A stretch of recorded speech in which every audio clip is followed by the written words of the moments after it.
We are on day 102 of the chronological Bible in a year. Take a breath and take a moment to celebrate that you have set this time aside to hear God's word. We'll begin today in 1 Chronicles chapter 9 at verse 35.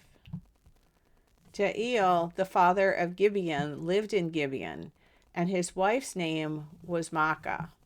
And his firstborn was Abdon, then Zur, Kish, Baal, Ner, Nadab, Gedor, Ahio, Zechariah, and Mikloth. Mikloth fathered Shimeam, and they also lived with their relatives in Jerusalem opposite their other relatives. Ner fathered Kish, Kish fathered Saul, and Saul fathered Jonathan, Malchishua, Abinadab, and Eshbaal. Saul was 30 years old when he began to reign, and he reigned for 42 years over Israel. Now Saul chose for himself 3,000 men of Israel, of whom 2,000 were with Saul in Michmash and in the hill country of Bethel, while 1,000 were with Jonathan at Gibeah of Benjamin. But he sent the rest of the people away, each to his tent. And Jonathan attacked the garrison of the Philistines that was in Gibeah, and the Philistines heard about it. Then Saul blew the trumpet throughout the land, saying, "Let the Hebrews hear." And all Israel heard the news that Saul had attacked the garrison of the Philistines, and also that Israel had become repulsive to the Philistines. Then the people were summoned to Saul at Gilgal.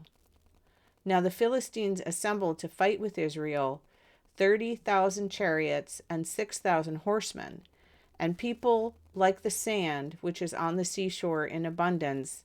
And they came up and camped at Michmash, east of Bethaven. Now no blacksmith could be found in all the land of Israel, because the Philistines said, "Otherwise the Hebrews will make swords or spears." So all Israel went down to the Philistines, each to sharpen his plowshare, his mattock, his axe, and his hoe. The charge was like 2/3 of a shekel for the plowshares, the mattocks, the forks, and the axes, and to fix the cattle goats. So it came about on the day of battle that neither sword nor spear was found in the hands of any of the people who were with Saul and Jonathan, but they were found with Saul and his sons Jonathan. And the garrison of the Philistines went out to the gorge of Michmash. When the men of Israel saw that they were in trouble, for the people were hard pressed, then the people kept themselves hidden in caves, in crevices, in cliffs, in crypts, and in pits. And some of the Hebrews crossed the Jordan into the land of Gad and Gilead. But as for Saul, he was still in Gilgal, and all the people followed him trembling. Now he waited for 7 days until the appointed time that Samuel had set. But Samuel did not come to Gilgal, and the people were scattering from him. So Saul said, "Bring me the burnt offering and the peace offerings."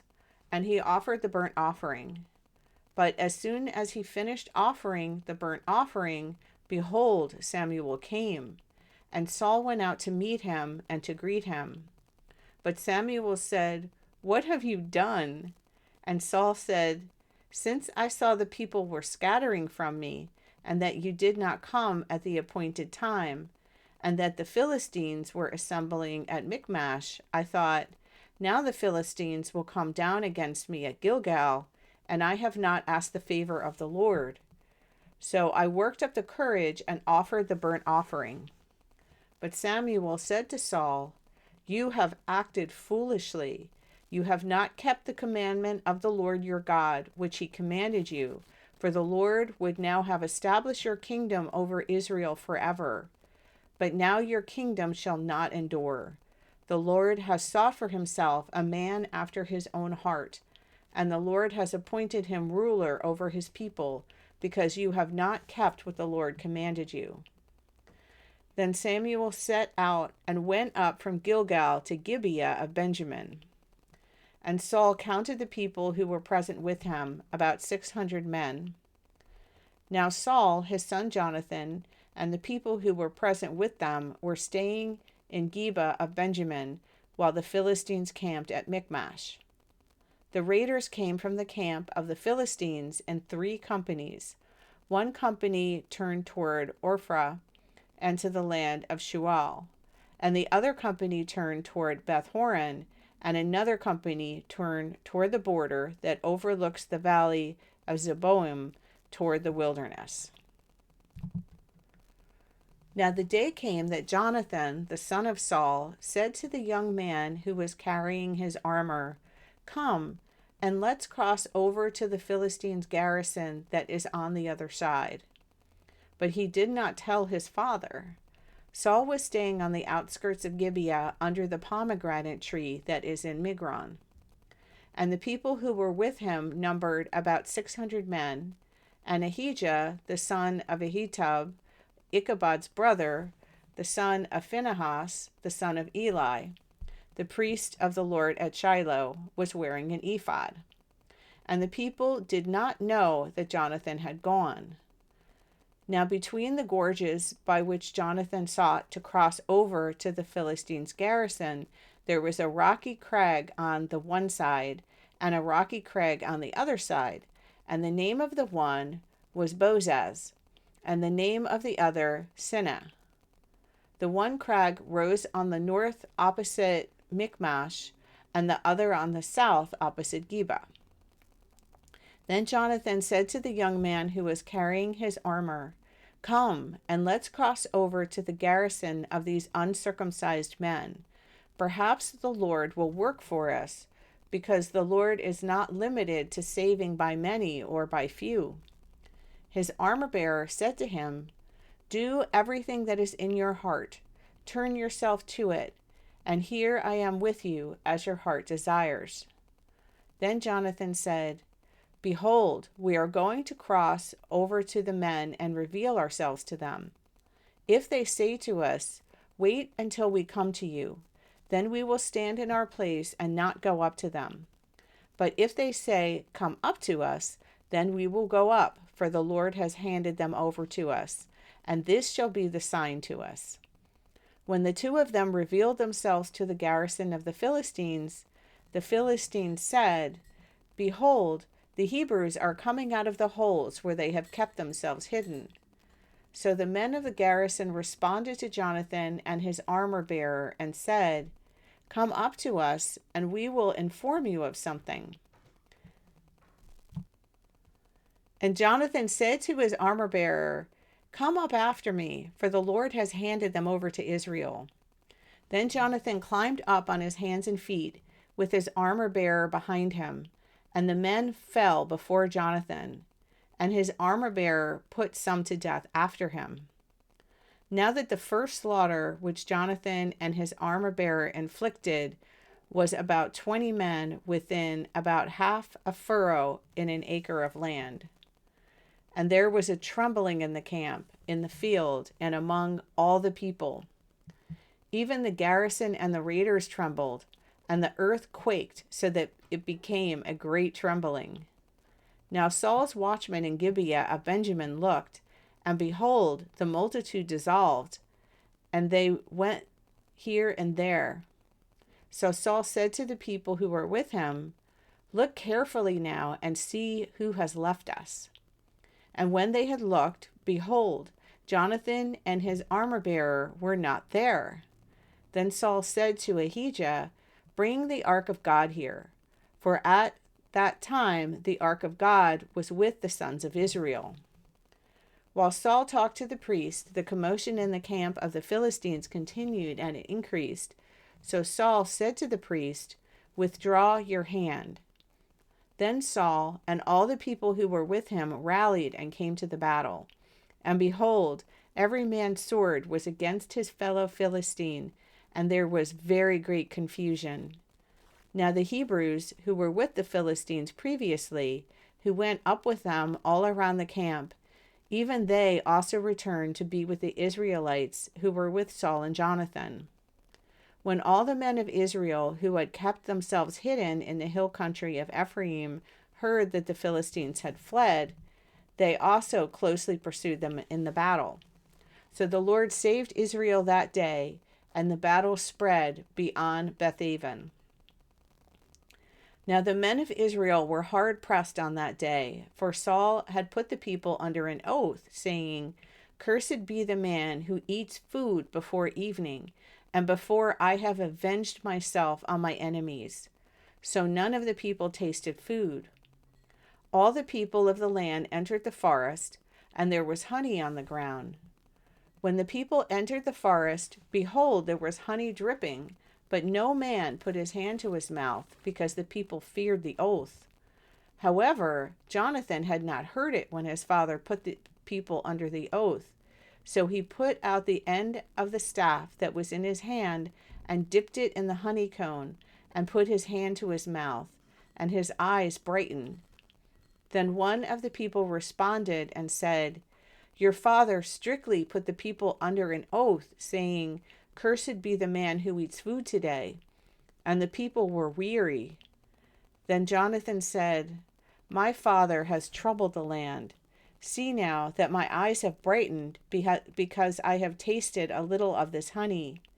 How much more if only the people had freely eaten today of the spoils of their enemies which they found? For now the defeat among the Philistines has not been great." They attacked the Philistines that day from Michmash to Ajalon, but the people were very tired.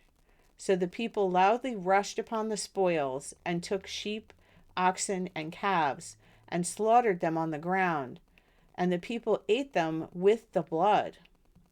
Then observers informed Saul, saying, "Look, the people are sinning against the Lord by eating meat with the blood."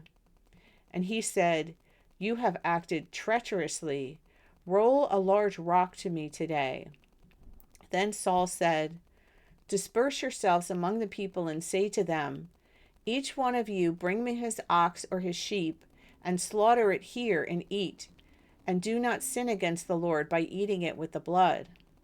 So all the people brought them that night, each one his ox with him, and they slaughtered them there.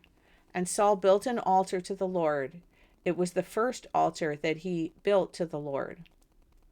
Then Saul said, "Let's go down after the Philistines by night and take plunder among them until the morning light, and let's not leave a man among them alive." And they said, "Do whatever seems good to you." So the priest said, "Let's approach God here."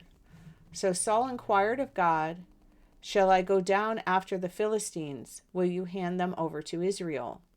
But he did not answer him on that day. Then Saul said, "Come here, all you leaders of the people, and investigate and see how this sin has happened today. For as the Lord lives, who saves Israel, even if it is my son Jonathan, he shall assuredly die." But not one of all the people answered him. Then he said to all Israel, "You shall be on one side, and I and my son Jonathan will be on the other side." And the people said to Saul, "Do what seems good to you." Therefore Saul said to the Lord, the God of Israel, "Give a perfect lot." And Jonathan and Saul were selected by lot, but the people were exonerated.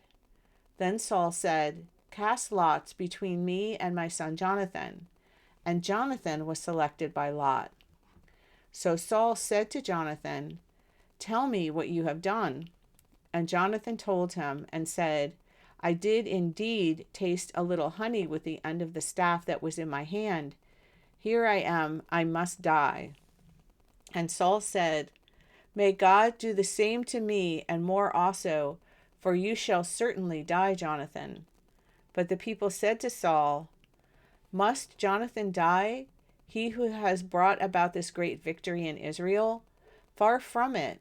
As the Lord lives, not even a hair of his head shall fall to the ground, because he has worked with God this day." So the people rescued Jonathan, and he did not die. Then Saul went up from pursuing the Philistines, and the Philistines went to their own place. Now, when Saul had taken control of the kingdom over Israel, he fought against all his enemies on every side, against Moab, the sons of Ammon, Edom, the kings of Zobah, and the Philistines. And wherever he turned, he inflicted punishment. And he acted valiantly and defeated the Amalekites and saved Israel from the hands of those who plundered them. Now the sons of Saul were Jonathan, Ishvi, Malchishua, and the names of his 2 daughters were these. The name of the firstborn was Merab, and the name of the younger, Michal. And the name of Saul's wife was Ahinoam, the daughter of Ahimaaz. And the name of the commander of his army was Abner, the son of Ner, Saul's uncle. Kish was the father of Saul, and Ner, the father of Abner, was the son of Abiel. Now the war against the Philistines was severe all the days of Saul, and when Saul saw any warrior or any valiant man, he attached him to his staff. Thank you for listening. I pray that the seed of God's word will be planted in your heart and will continue to grow.